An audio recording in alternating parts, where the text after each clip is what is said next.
હવે આજે આપણે આજનો લેક્ચર સ્ટાર્ટ કરીએ છીએ. ચલો, પરિસ્થિતિકીય અનુક્રમણ. તો ઇકોલોજીકલ સક્સેશન એટલે શું થાય? તો કે 13મા ચેપ્ટરની અંદર આપણે એવું ભણી ગયા હતા કે વસ્તી તથા સમાજની લાક્ષણિકતાઓ અને પર્યાવરણ પ્રત્યેની તેમની પ્રતિક્રિયા તેમજ આવી પ્રતિક્રિયાઓ કેવા પ્રકારે થાય એ એક વ્યક્તિથી બીજી વ્યક્તિ હોય એક જાતિની એની અંદર કેવું પડે છે તો કે જુદી જુદી થાય છે. તો આપણે સમયની સાથે પર્યાવરણ પ્રત્યેની જૈવ સમાજની જે પ્રતિક્રિયાના અન્ય પાસાઓ તપાસે. આપણે ચેપ્ટર નંબર 13 ની અંદર ભણ્યા શું તો કે અજૈવિક પરિબળો છે એ ક્યાં ક્યાં છે એ જોયા. જૈવિક પરિબળો એટલે કે વસ્તી છે એની અંદર વસ્તી છે એ આ અજૈવિક પરિબળો સાથે કેવી રીતે આંતરક્રિયા કરે છે એ આપણે જોયું હતું. વસ્તી બીજી વસ્તી સાથે અથવા તો વસ્તી એક જ વસ્તીના અન્ય સભ્યો સાથે કઈ રીતે આંતરક્રિયા કરે છે એ બધું આપણે 13મા ચેપ્ટરની અંદર ભણી ગયા હતા. તો આમાં શું ભણવાનું છે અત્યારે તો કે જે આ પ્રતિક્રિયા છે એ વ્યક્તિગત પ્રતિક્રિયાથી જુદી પડી 13મા ચેપ્ટરમાં ભણી ગયા હતા. પરંતુ જૈવ સમાજ જે છે એ અજૈવિક જે પરિબળો છે એની સાથે કઈ રીતે આંતરક્રિયા કરે છે એના અમુક પાસે જે આપણે આ ચેપ્ટરમાં ભણવાના છે. બધા સમાજની મહત્વપૂર્ણ લાક્ષણિકતા એ છે કે પર્યાવરણમાં બદલાતી પરિસ્થિતિઓની સાથે તેમના બંધારણ અને રચનામાં સતત પરિવર્તન થતું રહે છે. માનો કે આપણે જોયું હતું કે જમીન છે ત્યાં બરોબર વરસાદ ને બધું પડતું હોય, ત્યાં વૃક્ષો વાવેલા હોય તે જમીન ફળદ્રુપ રહે છે. હવે માનો કે ત્યાંથી તમે વન કટાઈ કરો છો એટલે કે ત્યાંથી વૃક્ષો છે એ કાપી નાખો છો અને વરસાદ બહુ આવે તો ત્યાં ધોવાણ થઈ ત્યાં રણનું સર્જન થઈ જાય છે.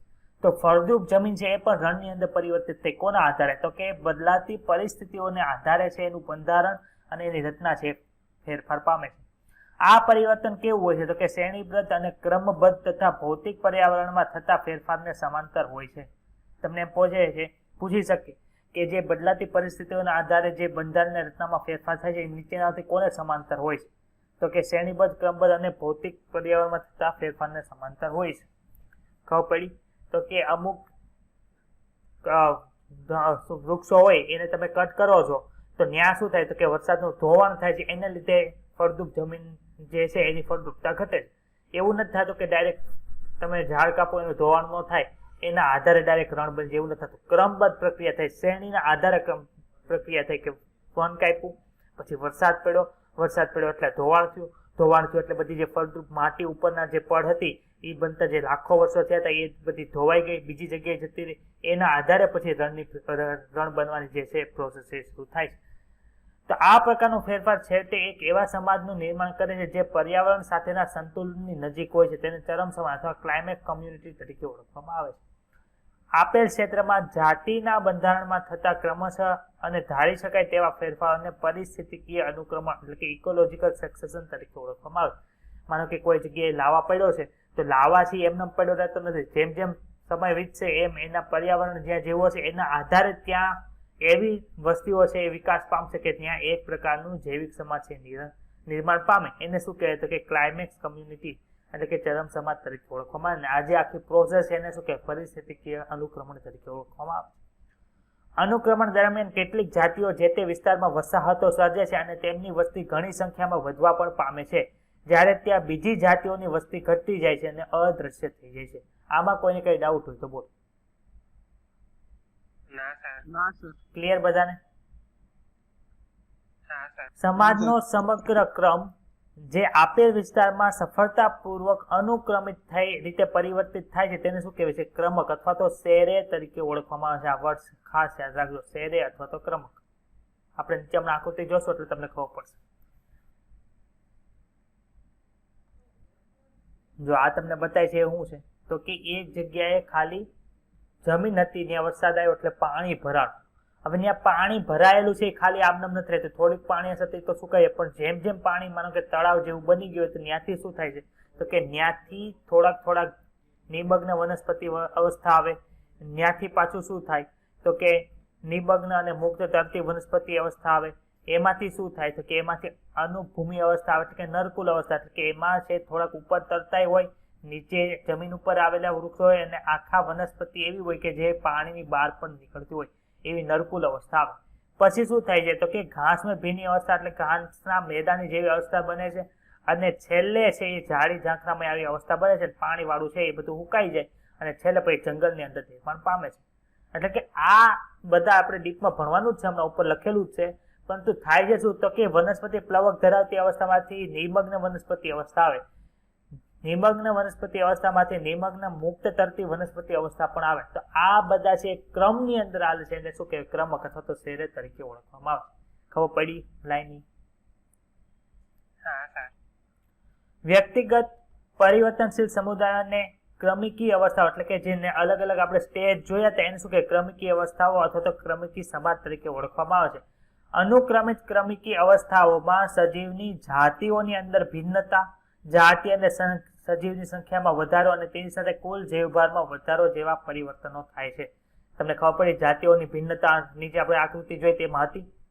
અમુક નિમગ્ન વનસ્પતિ હતી, મુક્ત રીતે તરતી વનસ્પતિ હતી, વનસ્પતિ પ્લવકો હતા, ઘાસ જે નિમગ્ન ઘાસ હતું પાણીની અંદર એ જોયું હતું. તો અલગ અલગ જાતિઓ થઈ કે ન થઈ? પછી જાતિ હતી એ પર્ટિક્યુલર અલગ અલગ જાતિ હતી, એની અંદર એમાં જે સજીવો હતા એની સંખ્યામાં પણ અલગ અલગ વધારો ઘટાડો આપણને જોવા મળતો હતો. અને જેમ જેમ સમય જાય છે એમ એનો જૈવભાર છે કેવો થતો તો વધતો જતો હતો. તો આમાં કોઈને કઈ ડાઉટ હોય તો બોલો.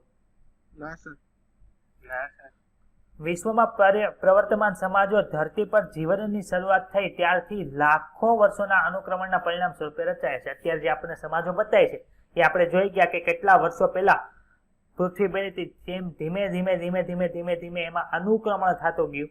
જો અનુક્રમણ ને ઉત્ક્રાંતિની અંદર શું ફરક છે, તો કે ઉત્ક્રાંતિ છે એ સજીવની અંદર થાય, એક જ સજીવને એમાં લેવામાં આવે, જ્યારે અનુક્રમણની અંદર શું છે તો કે આખો જે જૈવ સમાજ છે એની અંદર અલગ અલગ જાતિઓ આવે, એ બે ની અંદર ફરક પડે છે. ખબર પડે છે બે શબ્દમાં?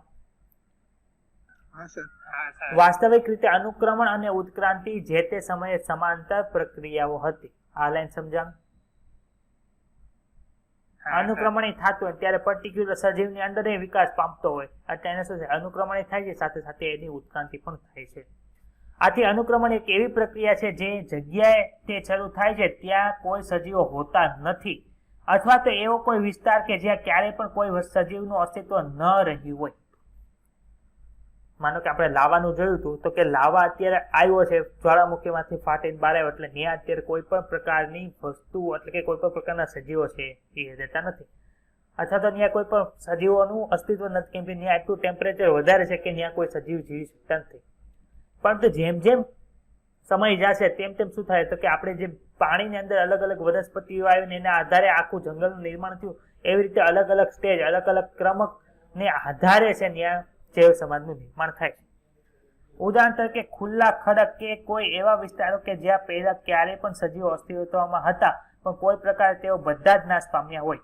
માનો કે એવો કોઈ વિસ્તાર કે ત્યાં છે અત્યારે વસ્તી ખૂબ જ વધારે છે, સારી એન્વાયરમેન્ટલ કન્ડિશન છે, એટલે બધા સજીવો ત્યારે છે, પરંતુ એવી કોઈ પર્યાવરણીય ઘટના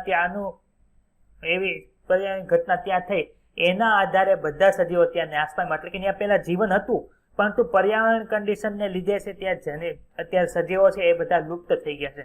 પરંતુ હવે શું થાય, તો કે પાછું છે ત્યાં અનુક્રમણ શરૂ થાય, ત્યાં બીજા સજીવો છે રહેવા આવશે. તો આપણે પહેલી જે કન્ડિશન જોઈએ કે ત્યાં કોઈ પણ સજીવો અત્યાર સુધી રહેતા જ નથી અને નવા સજીવો હવે રહેવા આવે છે, એવું જે અનુક્રમણ હોય એને શું કહેવાય, પ્રાથમિક અનુક્રમણ કહેવાય. અને બીજા પ્રકારનું જે જોયું કે એની અંદર શું થાય છે, તો કે પહેલા સજીવો રહેતા હતા, કોઈ પણ કન્ડિશનને લીધે ત્યાંથી બધા લુપ્ત થઈ ગયા અને હવે પાછા ત્યાં બીજા સજીવો રહેવા આવે છે, તો એને શું કે દ્વિતીયક અનુક્રમણ તરીકે ઓળખવામાં આવે. બે ની અંદર ખબર પડી બધાને? ડાઉટ હોય તો બોલ.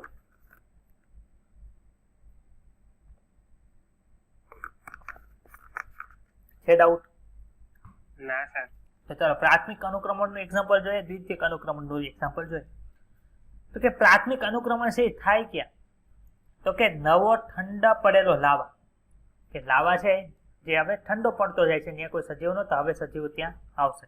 ખુલ્લા ખડકો હોય કે ત્યાં હજી પથરાળ જમીન હોય, ત્યાં કોઈ પણ વનસ્પતિ કે ઉગી શકે નહીં એવી અવસ્થા હોય. નવસર્જિત તળાવ કે જળાશય કે હજી નવું બનેલું તળાવ અથવા તો જળાશય હોય. નવા જૈવિક સમાજના સ્થાપનની પ્રક્રિયા છે ઘણી ધીમી હોય છે. પ્રાથમિક અનુક્રમણ કે કઈ જગ્યાએ થાય, તો કે ત્યાં કોઈ પણ જાતના સજીવો છે રહેતા જ નથી એવી જગ્યાએ થાય છે. આથી એ પ્રક્રિયા કેવી છે, તો કે ધીમી છે. તમને એવું પૂછે કે નીચેનામાંથી કઈ પ્રક્રિયા છે એ ઝડપી થાય છે? પ્રાથમિક અનુક્રમણ દ્વિતીયક અનુક્રમણ બંને છે એ એક સાથે થતા એટલે કે એક સરખી સ્પીડે થતા હોય છે, અથવા તો બંને વિશે અનુમાન લગાવી શકાય નહીં. તો શું જવાબ આવશે? દ્વિતીય અનુક્રમણ. ઝડપી હોય તો દ્વિતીય અનુક્રમણ અને ધીમું હોય તો પ્રાથમિક અનુક્રમણ આવશે. વિવિધ સજીવોના જૈવિક સમાજની સંસ્થાપના થાય તે પહેલા ત્યાં ભૂમિ હોવી આવશ્યક છે. મહદઅંશે આબોહવા પર આધારિત ખુલ્લા ખડક પર ફળદ્રુપ જમીનના નિર્માણની જે પ્રાકૃતિક પ્રક્રિયાઓ છે એ સદીઓથી હજારો વર્ષો લાગે છે. એટલે શું કહેવા માંગે કે ખુલ્લા ખડક છે કે જ્યાં પથરાળ જમીન છે ત્યાં કોઈ પણ વનસ્પતિ ઉગી શકતી નથી, એવી જે પરિસ્થિતિ છે એમાંથી તમારે ફળદ્રુપ જમીન છે કે જ્યાં બધી વનસ્પતિ ઉગી શકે એમાં ટ્રાન્સફર કરવું હોય તો સદીથી હજારો વર્ષ લાગે, એટલે કે 100 થી હજારો વર્ષે એમાં લાગી શકે છે. દ્વિતીય અનુક્રમણ તો કે દ્વિતીય અનુક્રમણ એવા વિસ્તારોમાં શરૂ થાય છે જ્યાં પ્રાકૃતિક જૈવિક સમાજો નાશ પામ્યો, એટલે કે ત્યાં પેલા જૈવિક સમાજ હોય એ કોઈ પણ કન્ડિશનને કારણે નાશ પામ્યો હોય, જેમ કે સંપૂર્ણપણે જાયેલી ખેતી લાયક જમીન. માનો કે તમે તમારું કોઈ ખેતર છે, તમે ગામડામાં રહ્યો છો ને આ ખેતરમાં તમે વૃક્ષો વાવો છો. હવે માનો કે તમે સુરત આવી ગયા, અમદાવાદ રહેવા માટે આવી ગયા, તો શું થાય કે એ જગ્યા છે ત્યાં તમે હવે કોઈ પણ જાતની વનસ્પતિ છે કંઈ ઉગાડતા નથી, ખેતરમાં તમે કંઈ પણ ધાન્ય કે એવું કંઈ ઉગાડતા નથી.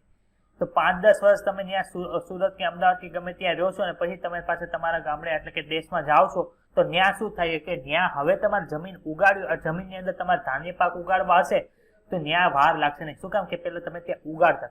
તો આ છે કેનું ઉદાહરણ થાય તો કે દ્વિતીય અનુક્રમણનું ઉદાહરણ થાય. બીજું કયું છે તો કે સળગી ગયેલા અથવા તો કાપી નાખેલા જંગલો, કે એવા જંગલો છે આપણે જોવું છે પદ્ધતિ જોઈ હતી કે જેમાં જંગલો છે સળગાવી દેતા હતા, તો ત્યાં તમારે વૃક્ષો વાવા હોય તો એ પણ ઝડપથી ઉગી જાય.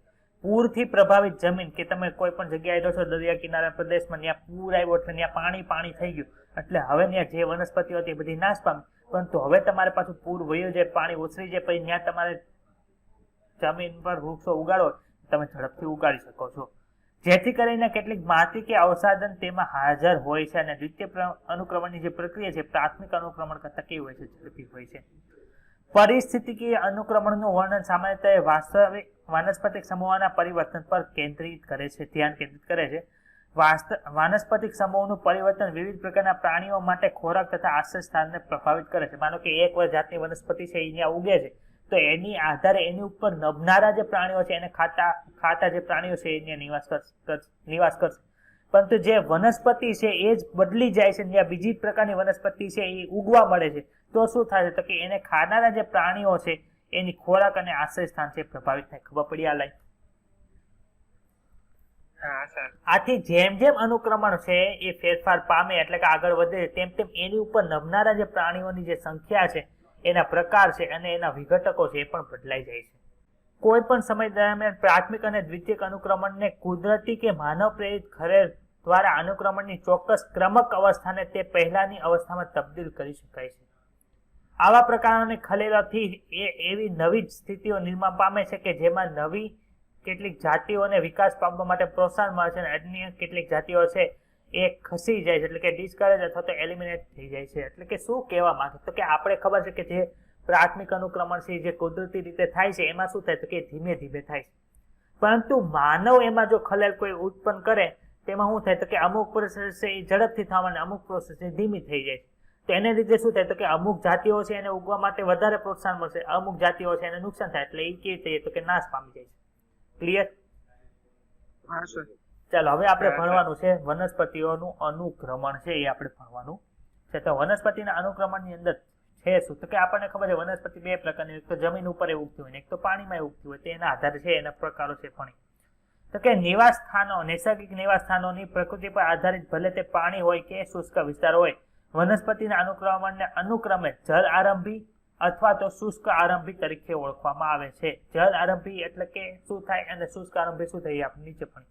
તો કે જળ આરંભી અનુક્રમણ તો કે જળ આરંભી અનુક્રમણ છે એમાં થાય કે ખૂબ જ જળમગ્ન વિસ્તારોમાં થાય છે અને અનુક્રમિત શ્રેણી છે જલીયમાંથી સંક્રમિત મધ્યમ જળ પરિવિસ્તારો તરફ આગળ વધે છે. મેજિક અવસ્થા છે યાદ રાખજો. મેજિક અવસ્થા કોને કહેવાય તો કે જેમ આ જમીન છે, આ જમીનની અંદર છે પાણી ભરેલું છે, આ તો અહીં ખાલી આપણે નાનું દોરું ખૂબ જ મોટું હોય, એમાંથી શું થાય છે તો કે એમાં છે અલગ અલગ પ્રકારની છે વનસ્પતિ છે ઉગવાની શરૂ થાય. શેમાંથી શરૂ થયું ભાઈ તો કે પાણીમય અવસ્થા છે એમાંથી બનવાની શરૂઆત થઈ, એટલે આને શું કે જળ આરંભી અનુક્રમણ તરીકે ઓળખવામાં આવે. જળમાંથી આરંભ થયો એટલે જળ આરંભી હાઇડ્રેજ સક્સેશન તરીકે ઓળખવામાં આવે છે. તો એની અંદર શું થાય છે તો કે જેમ જેમ વનસ્પતિ છે વચ્ચે એટલે વચ્ચે એવી અવસ્થા આવશે કે જેની અંદર છે જમીન જોવા મળે, પાણી જોવા મળે અને વનસ્પતિ પણ જોવા મળે, એટલે એને શું કહેવાય? તો કે મધ્યમ જલ પરિસ્થિતિ તરીકે, એટલે કે મેજિક અવસ્થા જોવા મળે છે. મેજિક અવસ્થા છે એ જલ આરંભી અનુક્રમણમાં પણ જોવા મળશે અને શુષ્ક આરંભી અનુક્રમણમાં પણ જોવા મળશે. આપણે હમણાં નીચે જશું ત્યારે ખબર પડશે. એનાથી વિરુદ્ધ શું છે? તો કે શુષ્ક આરંભી અનુક્રમણ. એમાં શું હોય? તો કે એ શુષ્ક વિસ્તારોમાં થતા હોય છે અને તે અનુક્રમિત શ્રેણી જે જીર્ણતામાંથી સંક્રમિત મધ્યમ જળ પરિસ્થિતિ એટલે કે મેજિક અવસ્થા તરફ વિકાસ પામે. ખબર પડી? તમને એમ પૂછે કે નીચેનાથી કઈ અવસ્થા છે એ સંક્રમિત જલ આરંભી અનુક્રમણ અને શુષ્ક આરંભી અનુક્રમણ બંનેની અંદર જોવા મળે? તેનો આન્સર શું આવશે? મેજિક અવસ્થા જે જોવા મળે છે. આ મેજિક અવસ્થા એ જલ આરંભી અને શુષ્ક આરંભી બંને અનુક્રમણોની અંદર જોવા મળે છે. અતિશય શુષ્ક અને ખૂબ જ ભેજમય પરિસ્થિતિઓ છે એ બંનેની અંદર જોવા ન મળે, પણ કઈ અવસ્થા જોવા મળે? કે મેજિક અવસ્થા છે જોવા મળે છે. આમ જલ આરંભી અને શુષ્ક બંને અનુક્રમણો એ મધ્યમ જળ પરિસ્થિતિઓ તરફ દોરાય છે, નહીં કે અતિશય શુષ્ક અથવા તો અતિશય ખૂબ ભેજમય પરિસ્થિતિઓ તરફ દોરાય. કઈ અવસ્થા તરફ દોરાય? તો કે મેજિક અવસ્થા તરફ દોરાય છે. ક્લિયર થયું બધાને? હા સર.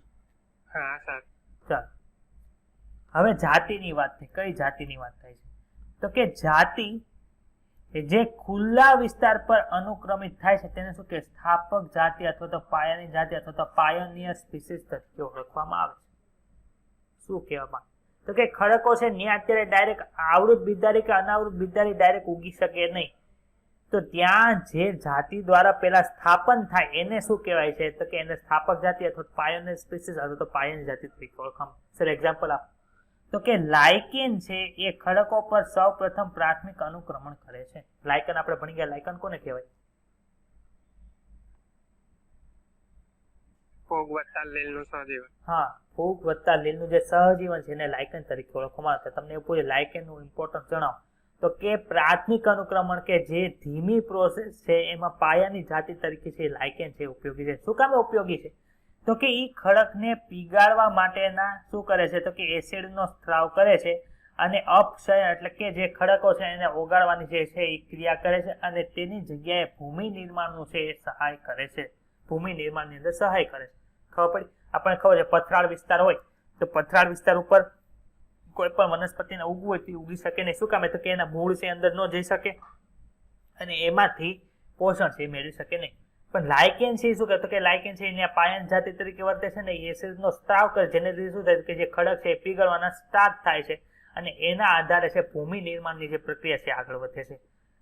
હવે કોણ આવ્યું? તો કે લાઇકેન આવી પછી ત્યાં કોણ આવ્યું? તો કે લાઇકેન પછી દ્વિઅંગીઓ જેવી ખૂબ જ નાની વનસ્પતિઓ માટેના વિકાસનો માર્ગ બનાવે છે, જેઓ ભૂમિની ઓછી માત્રામાં પણ પોતાની પકડ છે એ જકડી રાખવા માટે સક્ષમ છે. આપણને ખબર છે દ્વિઅંગી છે કેવા હોય? તો કે દ્વિઅંગી છે ખૂબ જ નાના હોય છે. હવે સર દ્વિઅંગીની અમારે એક્ઝામ્પલ બતાવો હોય તો કે તમે જ્યારે વરસાદ આવે છે ત્યારે તમારી ઘરની જે દિવાલ હોય એની ઉપર તમને લીલા લીલા લીલા લીલા કલરનું આવું જોવા મળે. જોયું છે તમે? હા સર. લીલો કલર છે. તો એ લીલા કલરને તમે નજીકથી જોશો ને તો તમને એ લીલા કલરની અંદર તમને આવા નાની નાની વસ્તુ છે આવી જોવા મળશે. પર્ણમય અવસ્થા દ્વિઅંગીની જોઈ તે આપણે? હા એ જે દિવાલ ઉપર તમને જોવા મળે છે એ કોણ છે? તો કે દ્વિઅંગી વનસ્પતિ છે. તો દ્વિઅંગી વનસ્પતિ છે એ તમારી દિવાલ ઉપર ઉગે છે. હવે દિવાલની અંદરથી પોષણ તમને જમીનની અંદરથી મળે એવું મળે કે ઓછું મળે?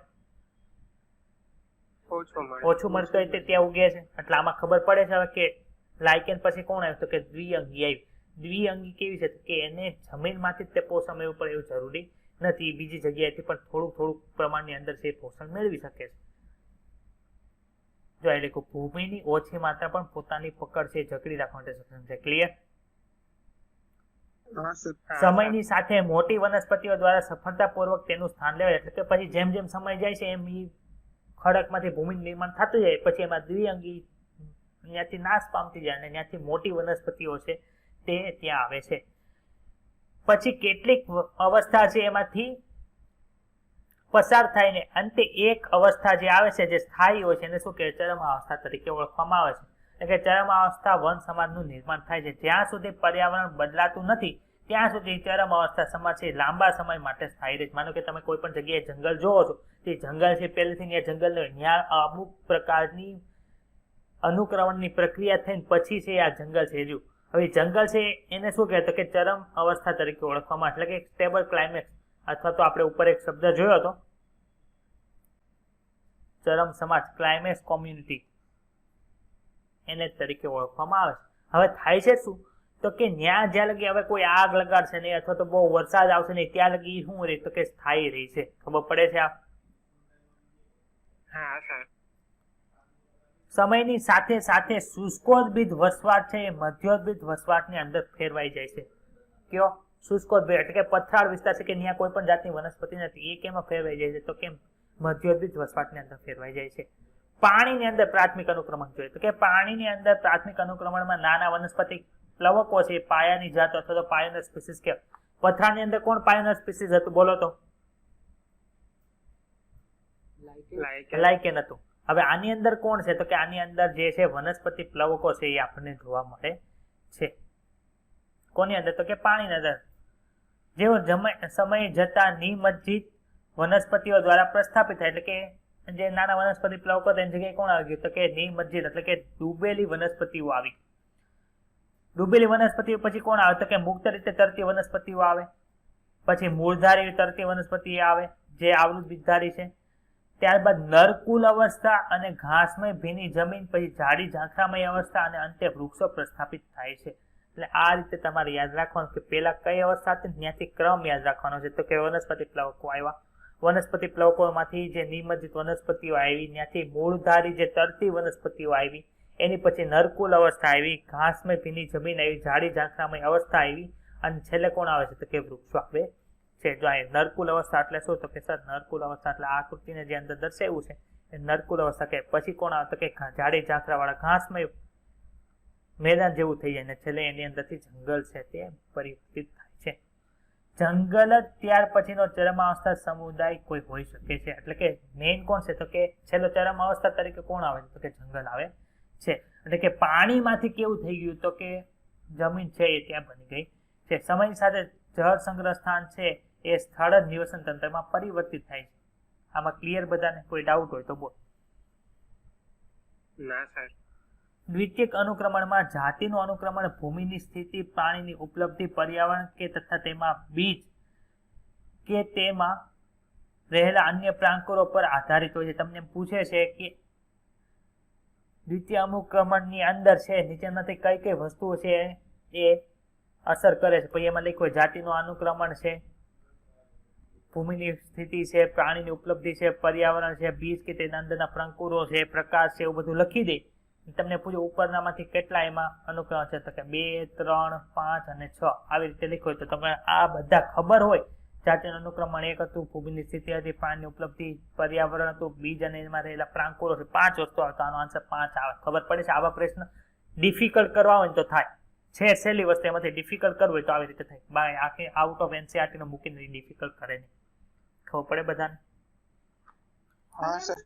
જો કે પહેલેથી ભૂમિ ત્યાં ખરેખર હાજર હોય છે. અહીં અનુક્રમણનો દર છે કેવો હોય છે? ખૂબ જ ઝડપી હોય છે. કેની વાત થઈ છે ભાઈ અહીંયા? દ્વિતીય અનુક્રમણ. દ્વિતીય અનુક્રમણની વાત થાય છે. આથી ચરમ અવસ્થા છે એટલે કે જે અત્યારે જે અવસ્થા છે એમાંથી ચરમ અવસ્થા કે જે સ્ટેબલ હોય છે એમાં આવવા માટે ખૂબ જ ઓછો સમય છે એ લાગે છે. એટલે ચરમ અવસ્થા છે ખૂબ જ તરત રીતે પ્રાપ્ત થઈ જાય. સમજવા માટે મહત્વનું છે કે અનુક્રમણ ખાસ કરીને પ્રાથમિક અનુક્રમણ એ ખૂબ ધીમી પ્રક્રિયા છે જેને ચરમ અવસ્થા સુધી પહોંચવા માટે કદાચ હજારો વર્ષો લાગે છે. બીજું મહત્વનું સત્ય એ છે કે બધા અનુક્રમણ ભલે પ્રાણીમાં હોય કે ભૂમિમાં હોય એક સરખા પ્રકારે ચરમ સમાજમાં એ મધ્યમ જળ પરિસ્થિતિ તરફ આગળ વધે છે કે મેજિક અવસ્થા તરફ આગળ વધે છે. આપણે પાણીનું જોયું હતું તો પણ એમાં શું થતું હતું કે પાણીવાળી જે હતી એમાંથી સ્થળ જ બનતું તો પણ એમાં મેજિક અવસ્થા એ વચ્ચે જોવા મળતી હતી. શુષ્કોદ્ભિદ હોય તો પણ એની અંદર વચ્ચે શું જોવા મળે તો કે મધ્યમ જળ પરિસ્થિતિ મેજિક છે એ આગળ જોવા મળે છે. તો આમાં કોઈને કઈ ડાઉટ હોય તો બોલ. સર હા, આપણે જે શુષ્કારંભી અનુક્રમણ હતું એમાં જે મેજિક અવસ્થા હોય એટલે જલારંભી પછીની મેજિક અવસ્થા લેવાની કે હા, કઈ રીતે કરવાનું? એ રીતે જ લેવાનું. અને એના પછી શુષ્ક આરંભી આપણે જે આરંભી અવસ્થા એટલે પછી જમીન બની જંગલ બને છે ને છેલ્લે, હા એટલે વચ્ચે આ શુષ્કોદ્ભિદ હોય છેલ્લે શું બનવાનું છે? જંગલ. જલોદ્ભિદ છે એ છેલ્લે શું બનવાનું છે? જંગલ. એટલે વચ્ચે જે અવસ્થા આવે એને શું કહેવાય? મેજિક અવસ્થા. એટલે કે મધ્યોદ્ભિદ જલજ અવસ્થા તરીકે ઓળખવામાં આવે છે. ખબર પડી? હા સર. હવે છે છેલ્લો ટોપિક છે પોષણ ચક્ર. તો પોષણ ચક્રની અંદર આપણે ફોસ્ફરસનું જોવાનું છે, નાઇટ્રોજનનું જે પોષણ ચક્ર છે એ ચેપ્ટર નંબર 12 ધોરણ 11 નું છે, એમાં ભણવાના છીએ. તો આમાં મુખ્યત્વે કાર્બન ચક્ર આપ્યું છે અને એક ફોસ્ફરસ ચક્ર આપ્યું છે, એ બે આપણે અત્યારે ભણવાના. નાઇટ્રોજનનું જે ચક્ર છે એ કેમાં ભણવાના છે ભાઈ બોલો તો?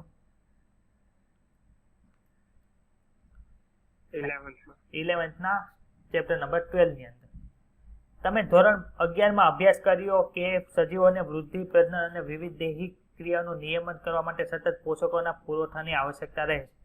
કોઈ આપેલ સમયે ભૂમિમાં હાજર તત્કાલીન કાર્બન, નાઇટ્રોજન, ફોસ્ફરસ, કેલ્શિયમ વગેરે જેવા પોષકોની ઉપલબ્ધ માત્રાને ઉપલબ્ધ સ્થિતિ અવસ્થા એટલે તો સ્ટેન્ડિંગ સ્ટેટ તરીકે ઓળખવામાં આવે છે. આપણે આગળ સ્ટેન્ડિંગ ક્રોપ ભણી ગયા, યાદ આવે છે? મેં કીધું તો આ બે શબ્દ છે એની વચ્ચે ડિફરન્સ છે. ચાલો બોલો તો સ્ટેન્ડિંગ ક્રોપ કોને કહેવાય? આપણે ગયા લેક્ચરની અંદર ભણાવ્યું હતું. પોષક સ્તરમાં જે રહેલો જીવન જથ્થો છે એને સ્ટેન્ડિંગ ક્રોપ કહેવાય.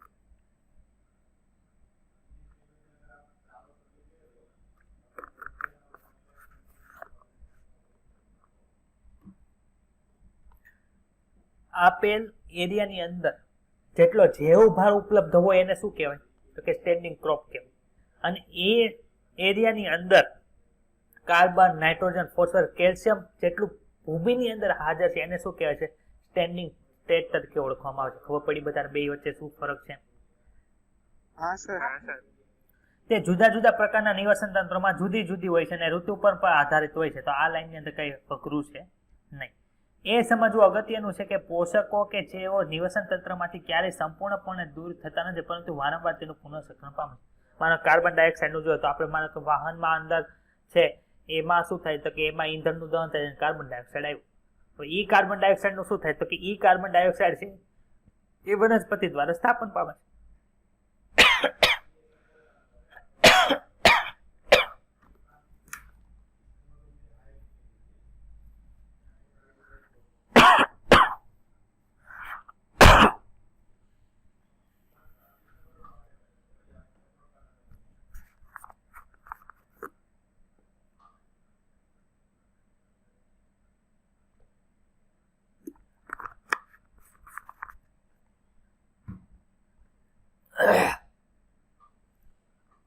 અવાજ આવે છે? હા સર. તો એ પેટ્રોલ ને એ બધાનું દહન થાય છે એનું શું થાય? તો કે એ બધું દહન છે એ પાછું વનસ્પતિ દ્વારા CO2 છે એ કેમાં જાય? તો કે વનસ્પતિ દ્વારા CO2 છે એ સ્થાપન થાય ગ્લુકોઝ બને. હવે એ ગ્લુકોઝ છે ફ્રૂટમાં સ્ટોર થયું એટલે એ કાર્બનનો સ્ત્રોત છે. એ ફ્રૂટ આપણે ખાઈએ છીએ તો આપણને કોણ મળે? તો કે ગ્લુકોઝ મળે. હવે એ ગ્લુકોઝનું આપણે પાછું શ્વસનની અંદર, કોષીય શ્વસનની અંદર શું કરશું? તો કે એનો ઉપયોગ કરશું. પાછો એ CO2 ક્યાં ગયો? તો કે આપણા ઉચ્છ્વાસ દ્વારા બહાર. ખબર પડી આખું પોષણ ચક્ર કઈ રીતે થયું એમ? તો કે કોઈ પણ તત્વ છે એટલે કે કોઈ પણ પોષણ છે એ નિવસન તંત્રમાંથી બહાર જતું નથી, એકબીજાની અંદર ટ્રાન્સફર થયા કરે છે. ખબર પડે છે? હા સર. આ પુનઃચક્ર અનંતકાળ સુધી ચાલ્યા કરે છે. નિવસન તંત્રમાં વિવિધ ઘટકો દ્વારા પોષક તત્વોની જે ગતિશીલતા છે એટલે કે એક જગ્યામાંથી બીજામાં, ત્રીજામાંથી ચોથામાં એમાં ટ્રાન્સફર થઈ રાખે એને શું કે પોષણ ચક્ર, ન્યુટ્રિશન સાયકલ તરીકે ઓળખવામાં આવે છે. પોષણ ચક્રનું બીજું એક નામ છે જૈવ ભૂ રાસાયણિક ચક્રો એટલે કે બાયોજીઓકેમિકલ સાયકલ તરીકે ઓળખવામાં આવે છે. એટલે બાયોજીઓકેમિકલ સાયકલ એટલે શું? તો કે બાયો એટલે જૈવ થાય અથવા સજીવ જીવ એટલે લાઇવિંગ ઓર્ગેનિઝમ થાય ને ભૂ એટલે જીવો કે જમીની આવી ગઈ, સજીવો આવી ગયા અને આખી જે કેમિકલ સાયકલ જે રસાયણની થઈ એને શું કે બાયોજીઓકેમિકલ સાયકલ તરીકે ઓળખવામાં આવે છે. પોષણ ચક્રો બે પ્રકારના હોય કે તો કે વાયુ રૂપે હોય છે અને અવસાદી પ્રકારના હોય છે. વાયુ રૂપ પોષણ ચક્રના એક્ઝામ્પલ આપું છું તો કે નાઇટ્રોજન ચક્ર, કાર્બન ચક્ર છે એ બધું વાયુમય અવસ્થામાં અંદર થાય છે. જ્યારે અવસાદીમાં કોણ કોણ આવે છે? તો કે સલ્ફર છે, ફોસ્ફરસ ચક્ર છે કોની અંદર આવે? તો કે અવસાદી ચક્રની અંદર આવે છે. એનું સ્થાન ક્યાં હોય છે? તો કે ભંડાર છે, એનો ભંડાર છે પૃથ્વીના પોપડા અવસ્થાની અંદર આવેલો હોય છે. પર્યાવરણ ઘટકો કે જેવા ભૂમિ, ભેજ, પીએચ, તાપમાન, વાતાવરણમાં થતા જે છે એ પોષકોને મુક્ત કરવા માટે દરનું નિયંત્રણ કરે. સર આ બધા કઈ રીતે કરે? માનો કે આપણે જોયું અત્યારે કે જે ફોસ્ફરસ છે ક્યાં હોય? તો કે ખડકોની અંદર હોય. તો એનું જે પોષણ ચક્રની અંદર ફરવાની અંદરનું જે નિયંત્રણ છે કોના આધારે છે એ નક્કી થશે? તો કે ભૂમિ છે એ કેવી છે? કડક છે કે પછી કઠણ છે અથવા તો ઢીલી છે, તેના આધારે એની ઉપર વરસાદ પડે તેમાં કેવી રીતે એ પ્રવાહની અંદર થઈ નક્કી થાય. ભેજ છે એ કઈ રીતે, કેટલો ભેજ છે, કેટલી પીએચ છે, કેટલું તાપમાન છે, એ બધા જે પરિબળો છે એની અંદર ડિપેન્ડન્ટ રહી છે. સંચય સ્થાનોની જે ક્રિયાશીલતા છે અને ઉણપ છે એ પૂરી કરવા માટે હોય છે, જે પોષકોના અંદર પ્રવેશ અથવા બહાર નિકાલ માટે દરના અસંતુલિતતાને કારણે થતી હોય છે. માનો કે તમે શરીરની અંદર કેલ્શિયમની ઉણપ હોય છે, તો એ કોના આધારે હોય? તો તમે દૂધ કેટલું પીવો છે એના આધારે થાય.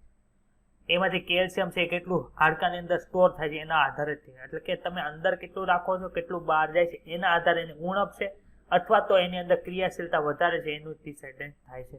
તો અહીંયા સુધી કોઈ કઈ ડાઉટ હોય તો બોલ. ના સર. એટલું ક્લિયર?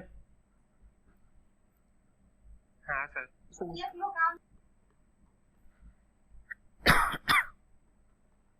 ચાલો છે કાર્બન ચક્ર, ઇકોસિસ્ટમ, કાર્બન સાયકલ.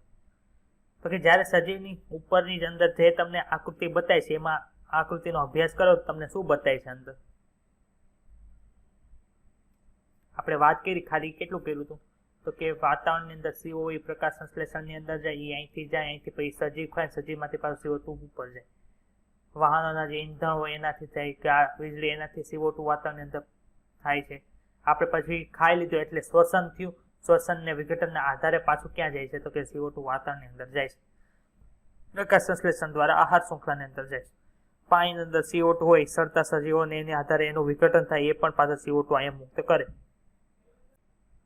એકવાર જોઈ લો, આમાં કોઈને કઈ ડાઉટ હોય તો બોલ.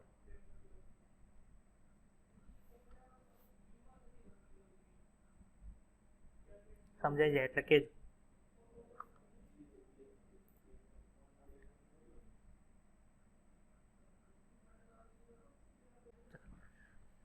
જ્યારે તમે સજીવોની સંરચનાનો અભ્યાસ કરશો ત્યારે તમને જાણવા મળશે કે સજીવના શુષ્ક વજનનો 49% ભાગ છે કાર્બનથી બનેલો છે. હવે આપણને ખબર છે, તમે આપણું ડીએનએ છે એની અંદર કોનું હતું? તો કે ન્યુક્લિયોટાઇડ હતો. તો ન્યુક્લિયોટાઇડની અંદર કોણ હતું? કે શર્કરા હતી, ફોસ્ફેટ હતો અને નાઇટ્રોજન બેઝ હતા. તો કે શર્કરા છે કોની બને છે? તો કે કાર્બનની બને. તો આપણે જનીનિક દ્રવ્ય છે એની અંદર પણ આપણને કોણ જોવા મળે? તો કાર્બન જોવા મળે છે. આપણા શરીરની અંદર પાણી પછી બીજા ક્રમે કોણ જોવા મળે? તો કે પાણી છે પહેલા ક્રમે જોવા મળે, બીજા ક્રમે છે કાર્બન આપણને જોવા મળે છે. જો આપણે વૈશ્વિક કાર્બનની કુલ માત્રા તરફ ધ્યાન આપીએ તો આપણે જાણીએ છીએ કે 71% કાર્બન તો મહાસાગરોમાં દ્રાવ્ય સ્વરૂપની અંદર આવેલો હોય છે. આ બધા જે છે ને, આ રાઉન્ડ કરું છું, બધા ખાસ યાદ રાખજો, કેમ કે એવું પૂછી શકે કે મહાસાગરોમાં દ્રાવ્ય સ્વરૂપે કાર્બન છે કેટલા ટકા આવેલો હોય? 71, 72, 73, 74. નજીકનું જ મૂકશે તો તમે ત્યારે કન્ફ્યુઝ થઈ જશો. ક્લિયર? આ મહાસાગરનો કાર્બન ભંડાર છે વાતાવરણમાં કાર્બન ડાયોક્સાઇડની માત્રાનું નિયમન કરે છે. શું તમે જાણો છો કે કુલ વિશ્વનો કાર્બનનો આશરે માત્ર 1% ભાગ જ છે ક્યાં આવેલો હોય છે? તો કે વાતાવરણની અંદર છે તે આવેલો હોય છે. બાકી બધો ક્યાં છે? 71% તો પાણીની અંદર છે. અશ્મિ બળતણ એટલે કે આપણે જે ફ્યુલ વાપરીએ છીએ એ પણ કાર્બનના એક સંચય સ્થાનનું પ્રતિનિધિત્વ કરે છે. હવે આપણને ખબર છે અશ્મિ બળતણ બને છે કઈ રીતે? તો કે આપણા જે ઉપર પેલા પ્રાણીઓ રહેતા તે ભૂકંપ ને એવું બધું થયું, એના આધારે નીચે જમીનની અંદર દબાઈ ગયા, એ જમીનની અંદર દબાઈ ગયા, એમાં કરોડો વર્ષો થયા, એટલે એની અંદરથી શું બને? તો કે જે આપણને ફ્યુલ મળે છે એ બને છે. કોલસો છે પણ એવી રીતે બને છે.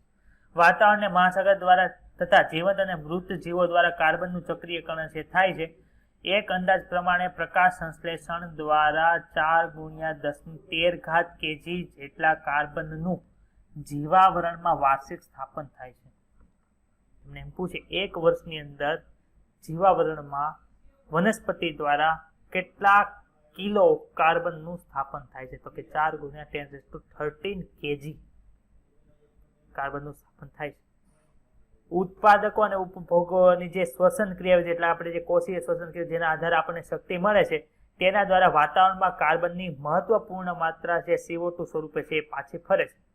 જમીન કે મહાસાગરના નકામા પદાર્થો અને મૃત કાર્બનિક દ્રવ્યોની તેમની વિઘટન પ્રક્રિયા દ્વારા પણ CO2 નું ક્ષેત્ર છે જાળવી રાખવા માટે વિઘટકો પણ વાસ્તવિક રીતે સહભાગી થાય છે. એને પૂછે કે CO2 નું પ્રમાણ જાળવવા માટે વિઘટકો છે એ ઉપયોગી છે. વિધાન સાચું છે કે ખોટું છે? સાચું.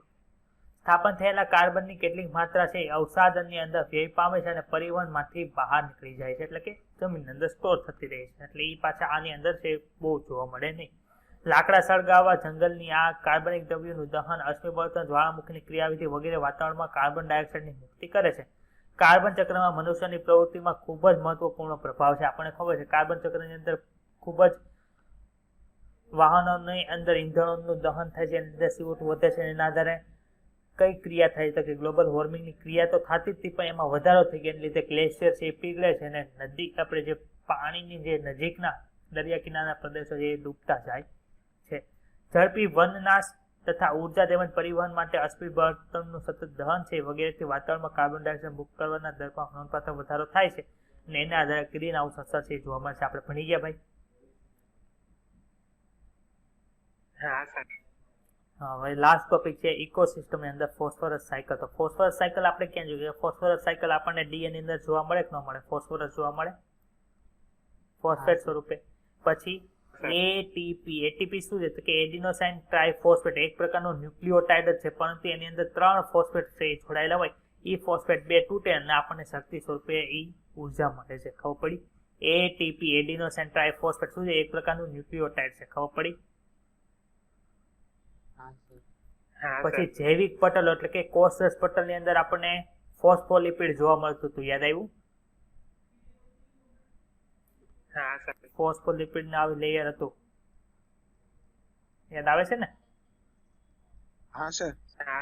પછી કોષીય ઉર્જાના સ્થાન એટલે કે એટીપી તરીકે મુખ્ય ઘટક ફોસ્ફરસ છે. ઘણા પ્રાણીઓ તેમના કવચ હોય, હાડકા છે, દાંત બનાવવા માટે પણ આ તત્વની મોટી માત્રામાં આવશ્યકતા હોય છે. ફોસ્ફરસના કુદરતી સંચય સ્થાનો એ કોણ છે તો કે પર્વતો છે, જે ફોસ્ફેટના સ્વરૂપમાં ફોસ્ફરસને સંચિત કરે. તમને પૂછે પર્વતોની અંદર ફોસ્ફરસ છે કયા સ્વરૂપે સ્ટોર થયેલો છે તો કે ફોસ્ફેટ સ્વરૂપે PO4-3 સ્વરૂપે છે સ્ટોર થયેલો હોય છે. જ્યારે પર્વતોનું અપક્ષયન થાય છે ત્યારે આ ફોસ્ફેટની નહિવત માત્રા છે એટલે ખૂબ જ ઓછી પ્રમાણની અંદર ભૂમિય દ્રાવણની અંદર દ્રાવ્ય થાય છે અને વનસ્પતિઓના મૂળ વડે તેને શોષી લેવામાં આવે છે.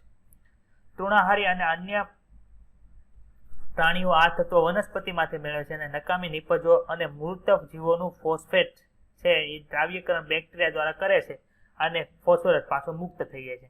કાર્બન ચક્રની જેમ શ્વસન દ્વારા વાતાવરણમાં ફોસ્ફરસ મુક્ત કરી શકાતો નથી. શું તમે કાર્બન ચક્ર અને ફોસ્ફરસ ચક્ર વચ્ચેનો તફાવત કહી શકો છો? કયો તો ચાલો એક મુખ્ય તફાવત શું થાય છે?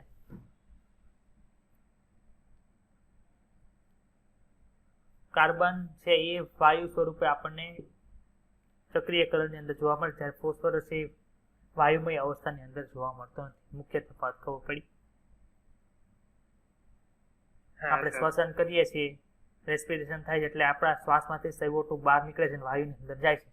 એમ ફોસ્ફરસ એ સીધો વાયુની અંદર મુક્ત થઈ શકતો નથી. કઈ રીતે મુક્ત થાય તો કે બેક્ટેરિયા છે એનું દ્રાવ્યકરણ થાય મુક્ત ઘટકોનું, એટલે એના જે ડીએનએ ની અંદર એના શરીરની અંદર જે કાંઈ ફોસ્ફરસ છે એ બધું દ્રાવ્યકરણ થઈને જમીનની અંદર ભળી જાય છે. અહીં કાર્બન ચક્ર અને ફોસ્ફરસ ચક્રનો મુખ્ય મહત્વના 2 તફાવત છે. પહેલો છે કે વરસાદ દ્વારા ફોસ્ફરસનો વાતાવરણમાં અંતઃપ્રવેશ થાય છે, જ્યારે કાર્બનનો અંતઃપ્રવેશ કરતા ખૂબ જ ઓછો હોય છે. અને બીજું, સજીવ અને પર્યાવરણ વચ્ચે ફોસ્ફરસનો વાયુ વિનિમય છે એ એકદમ નહિવત હોય છે. કઈ રીતે ભાઈ આનું થાય છે તો કે ખડક અને નિપજો છે એની અંદર શું થયું તો કે એની અંદર વરસાદ પડ્યો, ખૂબ જ વરસાદ આવ્યો, એને લીધે શું થયું તો કે એનું ઓપ્શન થયું ને ભૂમિય દ્રાવણ છે એની અંદર કોણ થયું તો કે ફોસ્ફરસ જાય છે. હવે આ ફોસ્ફરસ એક અમુક ટાઈમે દરિયાની અંદર વન પામી જાય ને અમુક છે એ ગ્રહણ કરે. ભાઈ ગ્રહણ કોણ કરે તો કે ઉત્પાદકો દ્વારા છે એનું ગ્રહણ થાય. હવે ઉત્પાદકો દ્વારા કોણ જાય તો કે ઉપભોક્તાની અંદર જાય કે જે વનસ્પતિને ખાતા હશે એમાંથી દ્વિતીય પોષક સ્તરે પહોંચ્યું, તૃતીય ચોથો પોષક સ્તરે પહોંચશે. એમાંથી ઉપભોક્તાનું માનો કે એ મરી ગયો એટલે એનો નિક્ષેપ થયું, એનો વિઘટન થઈને પાછું ભૂમિય દ્રાવણની અંદર થાય છે. ઉત્પાદકો છે એ પર્ણ છે, પર્ણ કોઈ ખાધું ને સડી ગયું તો એ સડી ગયું એનું વિઘટન દ્વારા ક્યાંથી જાય તો કે પાછું ભૂમિય દ્રાવણની અંદર સ્ટોર થાય છે. તો આની અંદર કોઈને કઈ ડાઉટ હોય તો પૂછો, બોલો. ના સર. તમને આવો ચાર્ટ આપી દેશે પછી એવું લખશે કે નીચેનામાંથી ચાર્ટ પૂર્ણ કરો. અહીંયા નિક્ષેપની જગ્યાએ A લખી દે, અહીંયા B લખી દે, અહીંયા C લખી દે, અહીંયા D લખી દે. પછી A B આવો ઓપ્શન આપ્યો હોય તો અહીંયા આપણે છે ને 1 2 3 4 કરી નાખીએ. અહીંયા 1 2 3 અને 4 આ રીતનું હોય. પછી એમ કે 1 2 3 4 A ની અંદર શું લખ્યું હોય? 1 ની અંદર લખ્યું હશે ખડક, B ની અંદર લખ્યું હશે ભૂમિય દ્રાવણ, C ની અંદર લખ્યું હશે ઉત્પાદ એટલે 3 ની અંદર ઉત્પાદકો અને 4 ની અંદર લખ્યું હશે નિક્ષેપ. તો આ ઓપ્શન સાચો પડે ખોટો પડે? ખોટો. ખબર પડી કઈ રીતે ખોટો પડે? પછી ઘણી વખત આપણે અહીંયા 3 4 લખ્યું છે, પણ અહીંયા 3 અહીંયા વિઘટનની જે પ્રોસેસ છે ન્યાય મૂકી. એટલે આ રીતના પ્રશ્ન છે એ આમાંથી પૂછાઈ શકે